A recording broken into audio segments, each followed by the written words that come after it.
Okay, class, we're starting section 4.2, reducing fractions to simplest form.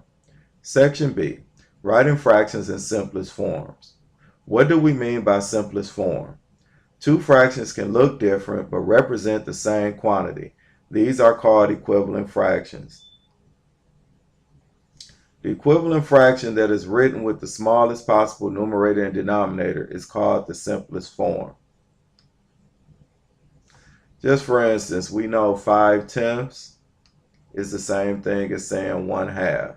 This is 5/10 written in simplest form as 1/2.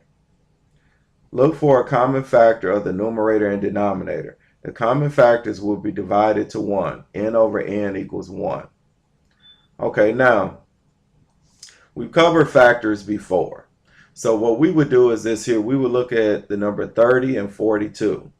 30 and 42 both have a greatest common factor of 6.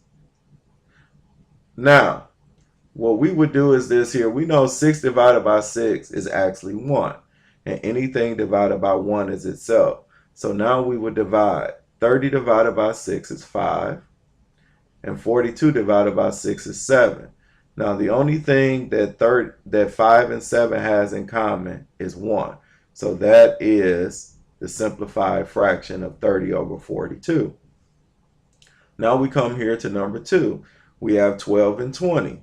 Now with 12 and 20, the greatest common factor that they have in common is 4.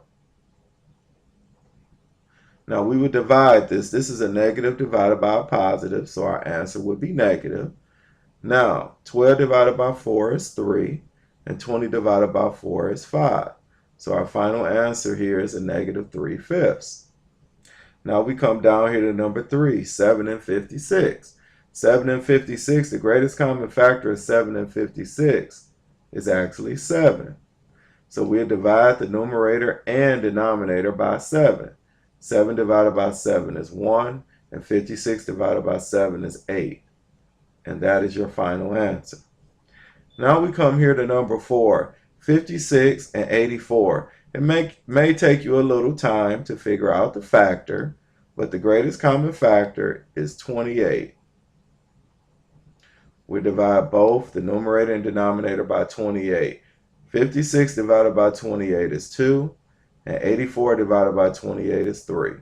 So that is our final answer. Now, we scroll here to the next page. It says solve problems, give an answer in simplest form. In general, mathematicians generally agree to give fractional answers in simplest form unless there is a good reason to do otherwise. From now on, always assume that you should reduce your final answer to a fraction problem to simplest form. Examples: 6 weeks of the 16-week semester have been completed. What fraction of the semester is over? So it tells us that 6 weeks have been completed. So we would take our 6 and divide it by the total, which is 16. So it's 6 weeks out of 16. Now remember, as we said, from here on out, every fraction that you do, you have to assume to simplify it unless otherwise directed not to. So 6 and 16, the greatest common factor of 6 and 16 is 2. 6 divided by 2 is 3. 16 divided by 2 is 8. So our final answer here is 3/8.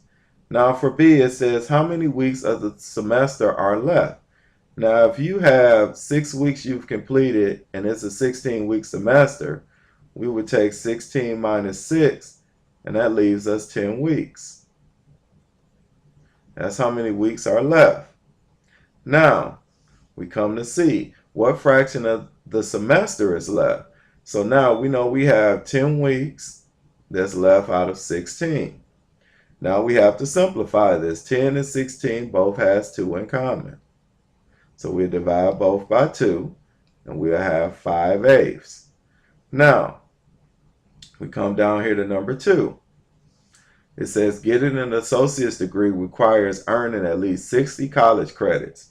The chart below shows the number of credits Anne earned last year, her first year of college. Now, it says what fraction of the credits she needs for her associate's degree did she earn during the fall semester? Now remember, she needs at least 60 college credits.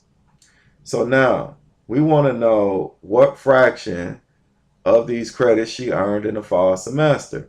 So the fall she earned 12, and that's out of 60. Now 12 and 60, the greatest common factor of 12 and 60 is 12. 12 divided by 12 is 1. 60 divided by 12 is 5. So it'll be 1/5. Now it says what fraction of the credit she needs for her associate's degree did she earn during her first year? Now our first year is fall, winter, and spring. So the first thing we need to do is add all of these numbers together. And I'm going to go off to the side here and add them together. 12, 16, and 8. 2 plus 6 is 8, plus 8 is 16. Carry our 1, and we will have 36. So it'll be 36 credits she completed, and that'll be out of 60. Now, 36 and 60, the greatest common factor that 36 and 60 has is 12. 36 divided by 12 gives us 3, and 60 divided by 12 is 5. So our answer here is 3/5. Now it says, how many credits does she need to earn? Now, what we could do is this here. So this is the remaining credit. So we could take 60 minus the 36 she earned in her first year. So now we'll borrow 1 from this 6. We have 5. And the 0 becomes 10. 10 minus 6 is 4. And 5 minus 3 is 2. So our final answer here is she needs 24 more credits.